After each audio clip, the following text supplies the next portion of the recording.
So you will have a break after this session. Yes, just letting you know. Okay. Good morning. I'm Julie Decker, and I'm the director and CEO of the Anchorage Museum in Alaska. This is the Anchorage Museum that you see on the screen. We're a city of about 300,000. We're the largest museum in Alaska, one of the largest museums on the West Coast. And you're looking at the museum on a day when President Obama, former President Obama, came to Alaska. He was the first U.S. president to visit the Arctic and to spend time there, to meet with people, to learn about climate change. And the sign on the museum that we put on our facade was Chinan Guninu, which is the indigenous way of saying, welcome, you came here. To recognize that people were finally paying attention to the place that really spoke to a lot of the changes the world is experiencing. Maybe in contrast, this is the real Arctic. And we've spent a lot of time thinking about how do we tell the story of a place that so few people know, where so few people visit, or visit for more than a short period of time like we are in these 2 days. But where many people live and where many people are adapting. For us, we don't think that you study climate change by going to a science laboratory. We think you study climate change by talking to the people who are living with it every day and experiencing that change. We used to be a museum that borrowed, and I think there's a story among a lot of us in northern places where that was our history. Where it was more of an inferiority complex, and it was about how do we borrow from other places, how do we mimic other places further south to achieve our credibility, to have to be seen by others as a museum like other places. But it was about 5 years ago when I became director of the museum that I said, our place in the world is what makes us relevant, and it's that place that we needed to talk about. It was a realization that the entire world was looking to the Arctic to talk about the future, and if we weren't talking about it and holding that narrative, then we were missing our own story. So we talk a lot about the change that's being experienced by northern places. This is an image of western Alaska where the coastline is eroding rapidly, where villages are having to relocate. And kids play across land erosion where their land and their home places are disappearing into the ocean. We contend with a lot of stereotypes of the Arctic. So as a museum, we work to challenge these notions. There are now some 40 reality television programs filmed in or about Alaska. So that's a lot of stereotype we have to challenge. I think a lot of you know Sarah Palin, who came from Alaska and started many of this idea that Alaska is a place that's only rough at the middle and at the edges, and really Alaska is very invested in its place. There's a lot of complexity. Alaska's been ahead of the climate change conversation like other northern places, probably 2 decades ahead of the conversation. So instead, we think about the story we want to tell, which is about indigenous communities, which is about a continuation of culture, not dead nor dying cultures.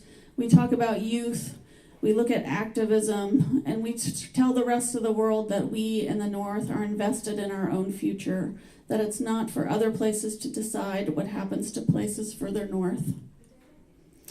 We study materials, and we think about indigenous materials as being the new architecture, not just the old one. That the architecture of raincoats made out of walrus gut may teach us about the architecture of the future.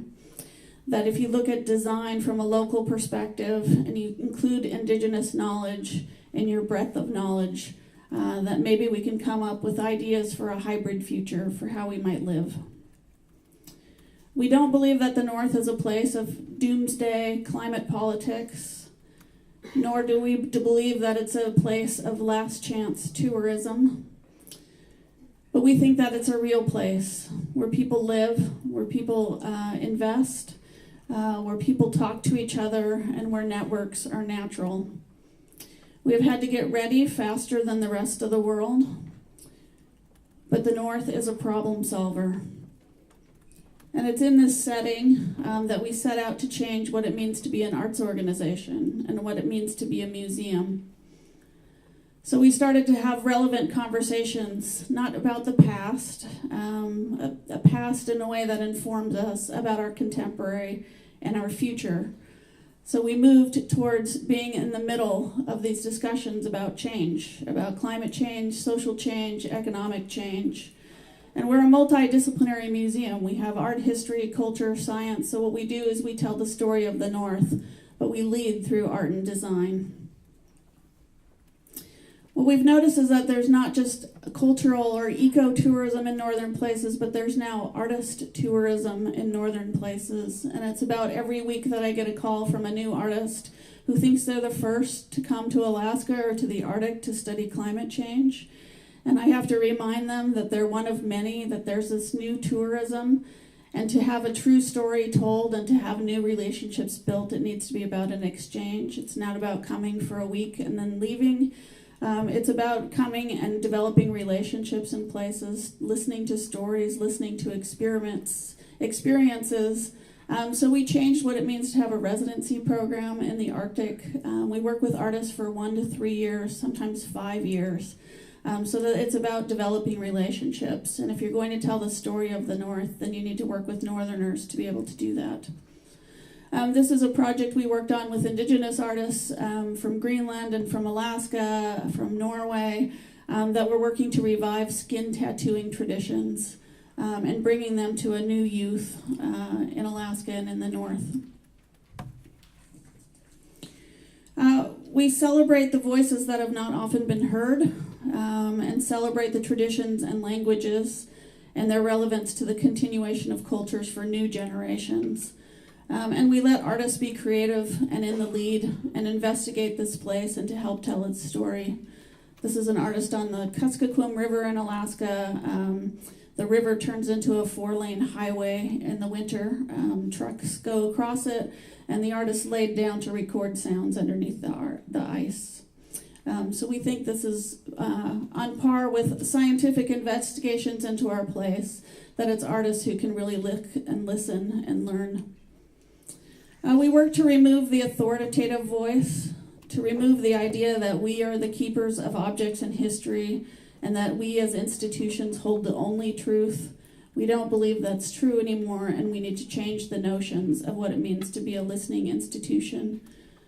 So we move towards community curation, where people tell their own stories. This is a series of Facebook Live conversations by an Indigenous hip-hop artist, Allison Warden, who would interview people of her own community and broadcast them on Facebook. And we work to add new definitions of what research and scholarship can mean and to whom.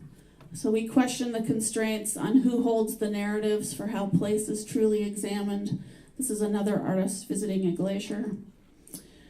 We've moved away from the idea that a museum is only one version of history and that a museum is only focused on formal exhibitions and its own collection.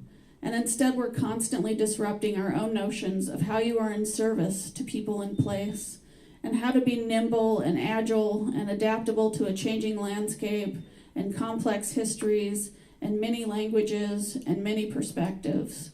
We live in this time of compelling change, and institutions can't stay the same in the face of such change. This is an exhibition on Alaska that had been in place for about 30 years, told the story from one perspective, a white historian's perspective, and we completely removed the exhibition and had it re-curated with Indigenous curators at the center. We keep experimenting with new ways to empower voices and people, and we keep learning over and over again that the best way to do that is with artists. We've had to discover what it truly means to be grassroots, and I hope to challenge the notion that Trump is a network. And even in our architecture, we've started to remove barriers. We realize that institutions can have a lot of barriers that are just perceived, and we need to take those down. This is our very formal archives and libraries that has a lot of rules for how you use the space, and we wanted to disrupt that. So we turned it into the Mexican consulate for a weekend. and we processed paperwork for immigrants. We worked with immigrants and refugees in Alaska and had them teach us and artists how to make meals. We paid tribute to that by cooking those meals then for a broader community and hosted dinners on our lawn where we talked about how food joins us and how our culture and our social places are changing.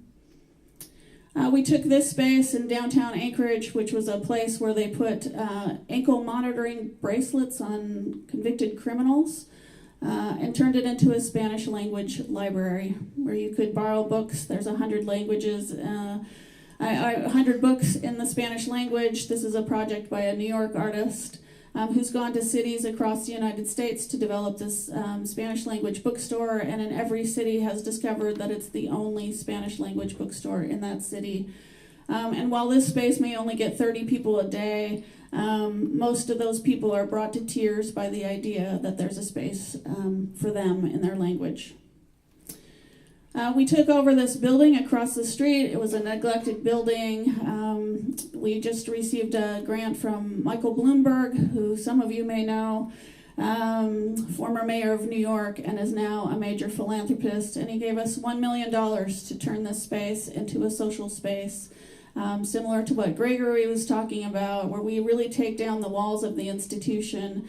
And rather than starting with an authoritative voice about what we know, we listen to communities about their needs, and then we create teams or cohorts of people, scientists, artists, designers, engineers, and what we call community change agents who work together to develop prototypes where artworks are examples of solutions. And then we interview community members about how successful the idea is, and we go back and we iterate. This is the space as it exists today, and as we begin to transform it into a new laboratory. On our facade, we include language of the indigenous people. We have land acknowledgements in all of our public events. So on our facade right now, it says, "This is Dena'ina land." We acknowledge where we exist. So we've stopped looking to the south for what we need to be. And we've started thinking that maybe if you look to the north and around the circumpolar way of looking at the world, if you just turn the globe on its side, then maybe northern places are actually at the center. And maybe it's northern places that hold the most compelling narratives about our future. Within this context, we worked with the Rovaniemi Art Museum, you heard from Rita yesterday, to start the Northern Art Network, partly because it is only in northern places that we felt that kinship, where we had less of a need to justify. When we go to other U.S. museums, we have to start the conversation with changing the stereotype. With northern places, we start together from the same point and can move on from there. So you skip that fight for credibility and you move right to working with each other. We became, this is Northern Art Network when it met in Anchorage.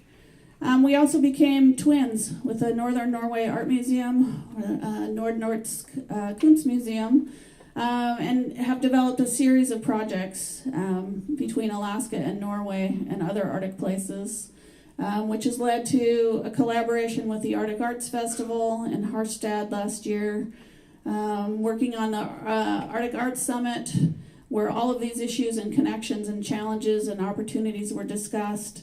And it was a moment, I think, when Alaska represented the United States, because Alaska is the only reason that the U.S. is an Arctic nation. So it was moving away from the traditional power centers to a conversation between these new knowledge centers.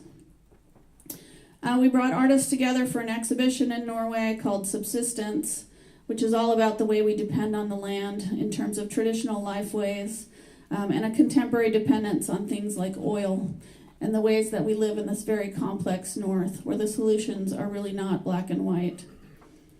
We had many other collaborations, like sharing an exhibition called View from Up Here, that brought contemporary artists from the north together to talk about the future of our place.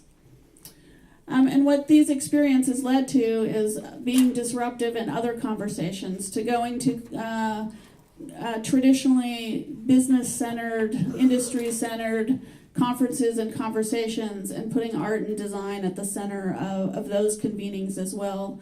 So we had conferences in Iceland and Svalbard and Tromsø and Anchorage, and I think here is another example. This networking has led to shared board members, the sharing between staff members, soon shared staff members, where we actually exchanged staff for a year, to conferences, to joint programs and exhibitions, to a 2-year program about curating the North, to a joint exhibition on Scent of Snow, to the exhibition that Rita mentioned yesterday called Place of Origin, which is the Anchorage Museum's Contemporary Indigenous Collection, which is now in Rovaniemi, Finland. The partnership with the Northern Norway Art Museum led to a lot of different things already, which is universities talking to each other, a new relevance to the idea of a sister cities, to mayors collaborating and visiting each other, to symphony collaborations, to artist and designer exchange. So just in that one conversation between two museums, it immediately becomes so much broader. And I think what's really grown through these institutional collaborations are these amazing artist networks, where these artists continue to develop relationships, to develop joint projects, where other institutions see their work in northern places and then borrow those artists for new exhibitions. And so there's just this real exponential power in what began as one introduction. And maybe more importantly, what develops is friendships. This is in Norway, where everybody went swimming together in really, really cold water. And I think maybe there's just really no sense of home without sharing it. And so I'd say in a time where maybe the idea of a network or an alliance is challenged by this idea of nationalism instead of globalism, I would say that artists and the arts organizations have always been at the forefront of exchange. And that the more we institutionalize it, the more we may legitimize it, but that whether institutions are here or not facilitating that exchange, artists will always make it happen. Thanks very much.